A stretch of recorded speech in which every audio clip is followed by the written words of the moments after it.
Hello. Welcome to Monday Talks with Morgan. I definitely just want to say my older brother has something called Saturdays with Spencer. So I feel like I'm kind of taking his idea, but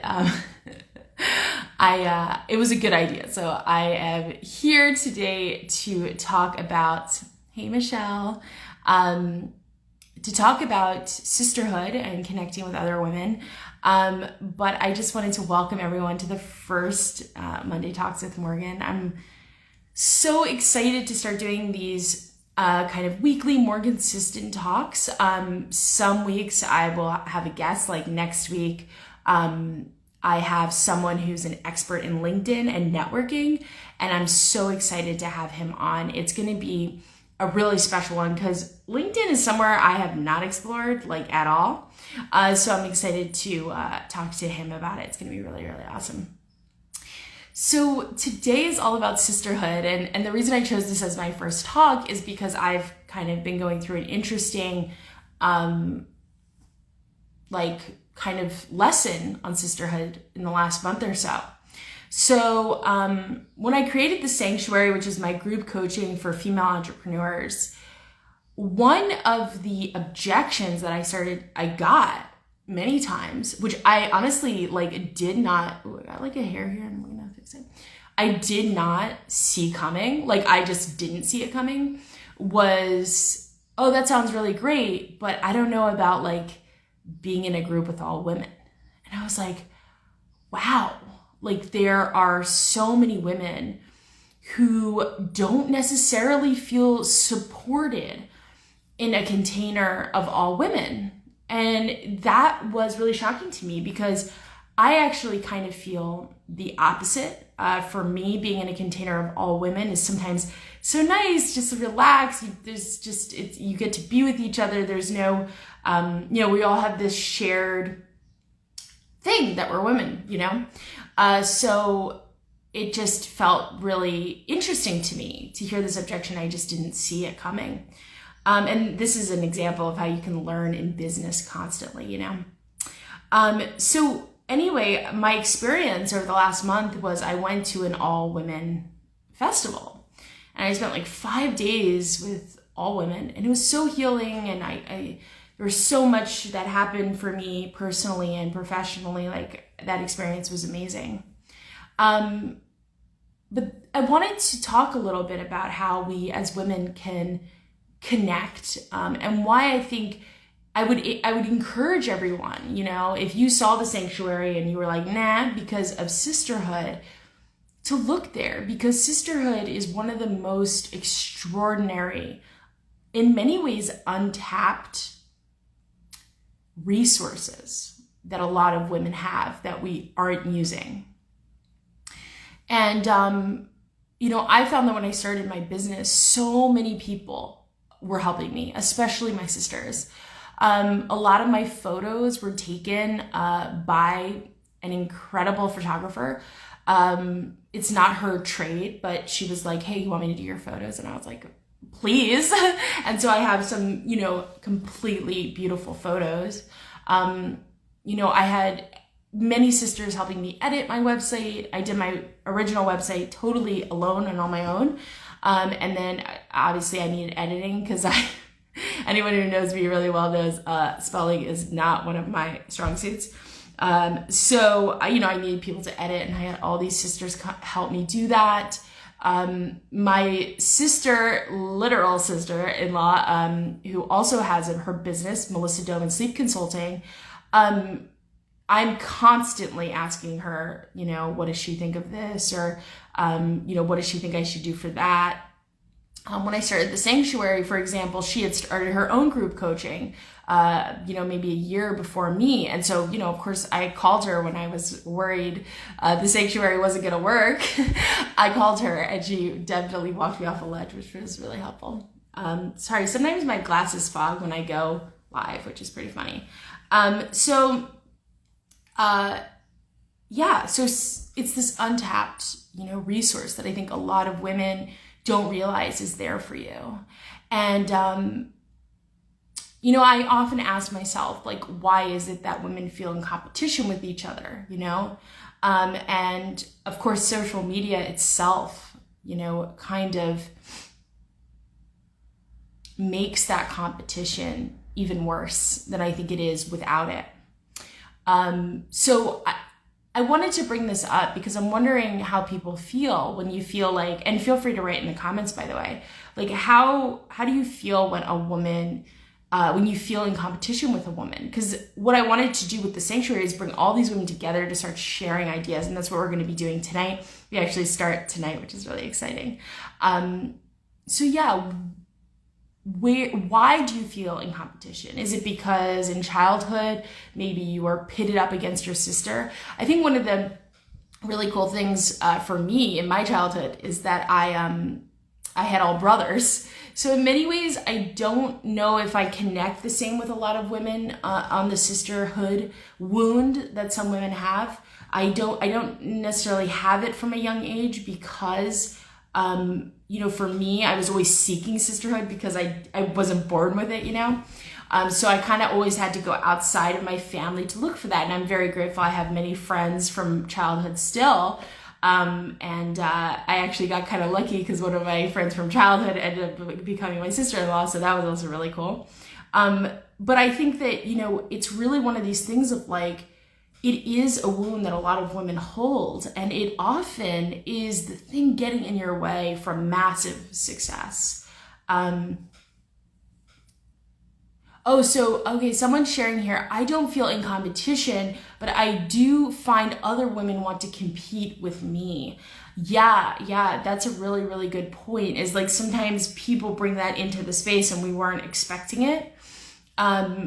I'll give you an example. I once had a friend of mine who is incredibly talented say to me, she was triggered by my social media, and she said that out of respect. She wasn't trying to be mean or anything, but she was like, yeah, watching your social media really triggers me because I don't have the ability to have that much output. Or maybe she was just like, I just can't stay that consistent or whatever. I don't really remember exactly why, but I remember hearing that and going, wow, that's really interesting because I'm often triggered by other things, like there are friends of mine who can do things that are really hard for me. Like I know people who can go on diets and they lose like 100 pounds and things like that and they're fine and it's great, or I know women who can manifest their next boyfriend like this, and I'm just always like, whoa. So we all have like these things that we're really good at, and other people may bring that externally to us. And what I learned about that feeling that friend taught me, at first I was very grateful because it put me in perspective a little bit. But it was a little bit of like, I think that when we feel someone's competing with us, or someone's triggered by us, it's really important, I think, also to just remind ourselves, like, that's their thing, right? That's their wound to deal with. And, I'm not perfect though. I always try and bring a level of compassion and understanding because I have wounds in other places. So to maybe even, and never allow it to be a reason for us to dim our own light. I know that a lot of women can sometimes have this feeling of like, well, if another woman is feeling, and by the way, I'm not sure if, Michelle, by the way, this is what you're feeling. But I know that a lot of women have a kind of external, let me rephrase this. If you are feeling like someone else is feeling threatened by you or triggered by you, that may like cause us to want to dim our lights, right? To, make them feel comfortable. And that is never the answer, right? We want to actually keep going. We want to keep, pushing forward, because, well, we shouldn't dim our lights for anyone, right? And certainly not to make someone else feel more comfortable. So Michelle, I feel you on that. It's really interesting. And I think sometimes that kind of experience can be just a kind of like, kind of a call to understand our sisters better. and anyone, just a little plug for Michelle over here, Designs by Michelle, and she's an amazing upcycling and vintage jeweler. I would highly recommend you go check out her stuff. She's really, really awesome. Yes, yeah, she's saying, I love to lift others up, and I agree, that's their journey. Yeah. Thank you for sharing that. I think it's really, really important, because the sisterhood is so meaningful, you know, and yeah, it's really just this incredible, like, expansive resource. And, you know, so many women, it's funny, like, as I've been in this, you know, now for almost 2 years, come October, full time, and I've learned a lot. And it's funny to me sometimes, you know, I'll have women, for example, when I was at this Matriarch Rising Festival, I just took it upon myself that any woman who wanted business information from me or business advice, I would just give it freely. And it felt so radical to just give away, or not give away, but just freely offer what I'm good at, you know, and to allow that to, and then of course I got so much back in return. And so I really, really would, really encourage this. And on I wanted to give a few practical tips about it that I think are really helpful. So first off, if you're feeling this feeling of like deep competition with your sisterhood, I would really recommend looking at how much social media you're on, because it is extremely triggering, and it's designed this way. So there's nothing wrong with you, but it's like literally the social media is designed to make you feel lack. So I think a lot of times, like, sometimes it's just like get off social media for a day, relax. Doing a social media detox, by the way, will help in many other ways, but this is really one of them, is to calm that need to constantly be comparing. Because every time we're scrolling, we're literally saying like, oh, in our brains, subconsciously, like, I'm not as pretty as her. I'm not as successful as her. I wish I was on that, you know, beach in Florida like her, right? Like, so we're constantly doing it. And so it's like on repetition. So take a social media break. Not from posting if you're in business, but from scrolling. Yeah, really, really, really important. I think that a lot of women don't realize how toxic it is. And the only way to know is to really take a really conscious break. The second thing I would do is put yourself intentionally in women's spaces so that you're kind of like forced to deal with a lot of the triggers that may come up for you. Like, oh, you know, are we in competition? Like, if you feel yourself automatically in competition with other women, you know, go through that work, do the work, figure out, why do I feel this way? You know, was it because of the way my sister treated me when I was a little girl? Is this how I saw sisterhood modeled when I was a child? These are all different things that could be coming up for you. And it's important sometimes to go, if I want to heal this wound, I got to get into it. I got to get into the wound and deal with it.